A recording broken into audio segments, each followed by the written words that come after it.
अक्ल की दुकान। एक लड़का था जिसका नाम रौनक था। जैसा उसका नाम था वैसा ही उसका रूप। अक्ल में भी उसका मुकाबला कोई नहीं कर सकता था। एक दिन उसने घर के बाहर बड़े बड़े अक्षरों में लिखा, यहाँ अक्ल मिलती है। उसका घर बीच बाजार में था। हर आने जाने वाला वहां से जरूर गुजरता था। हर कोई बोर्ड देखता, हंसता और आगे बढ़ जाता। रौनक को विश्वास था कि उसकी दुकान एक दिन जरूर चलेगी।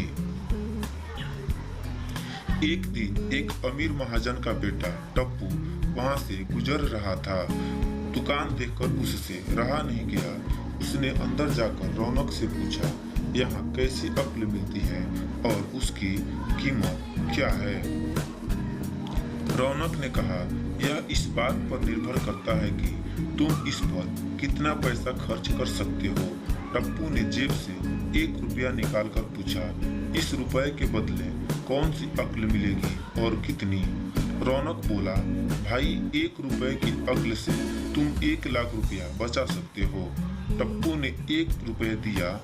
बदले में रौनक ने एक कागज पर लिख कर दिया, जहाँ 2 आदमी लड़ झगड़ रहे हो वहाँ खड़े रहना बेवकूफी है।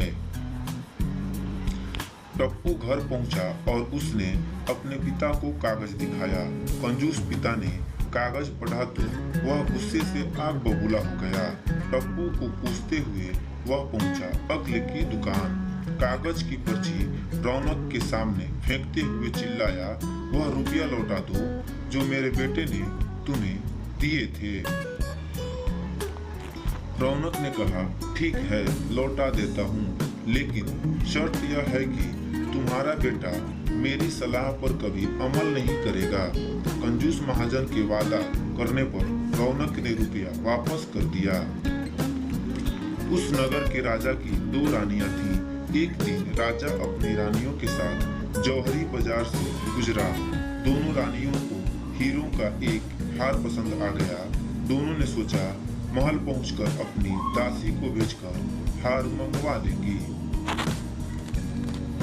संयोग से दोनों दासियां एक ही समय पर हार लेने पहुंची। बड़ी रानी की दासी बोली, मैं बड़ी रानी की सेवा करती हूँ, इसलिए हार मैं लेकर जाऊंगी।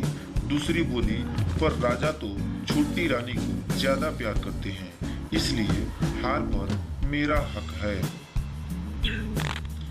टप्पू उसी दुकान के पास खड़ा था। उसने दासियों को लड़ते हुए देखा। दोनों दासियों ने कहा वे अपनी रानियों से शिकायत करेंगी। जब बिना फैसले के वे दोनों जा रही थीं, तब उन्होंने टप्पू को देखा। वे बोली, यहाँ जो कुछ हुआ तुम उसके गवाह रहना। दासियों ने रानी से और रानियों ने राजा से शिकायत की। राजा ने दासियों की खबर ली। दासियों ने कहा, टप्पू से पूछ लो, वह वहीं पर मौजूद था। राजा ने कहा, बुलाओ टप्पू को गवाही के लिए, कल ही झगड़े का फैसला होगा। इधर टप्पू हैरान, पिता परेशान। आखिर दोनों पहुंचे अक्ल की दुकान। माफी मांगी और मदद भी। रौनक ने कहा, मदद तो मैं कर दूं, पर अब जो मैं अक्ल दूंगा उसकी कीमत है 5000 रुपए। मरता क्या न करता। कंजूस पिता ने कूदते हुए दिए 5000। रौनक ने अक्ल दी कि गवाही के समय टप्पू पागलपन का नाटक करे और दासियों के विरुद्ध कुछ न कहे। अगले दिन टप्पू पहुंचा दरबार में और पागलों जैसी हरकतें करने लगा। राजा ने उसे वापस भेज दिया और कहा, पागल की गवाही पर भरोसा नहीं कर सकते। गवाही के अभाव में राजा ने आदेश दिया, दोनों रानी अपनी दासियों को सजा दें, क्योंकि यह पता लगाना बहुत ही मुश्किल की है कि झगड़ा किसने शुरू किया।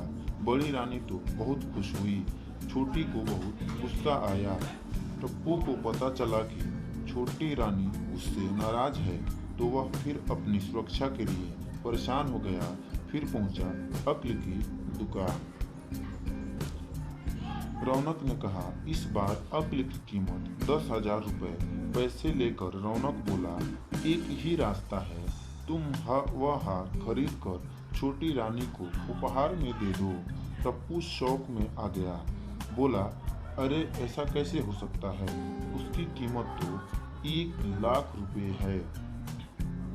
रौनक बोला, कहा था ना उस दिन जब तुम पहली बार आए थे कि 1 रुपए की अक्ल से तुम 1 लाख रुपया बचा सकते हो। अंत में टप्पू को हार खरीद कर भेंट करना पड़ा।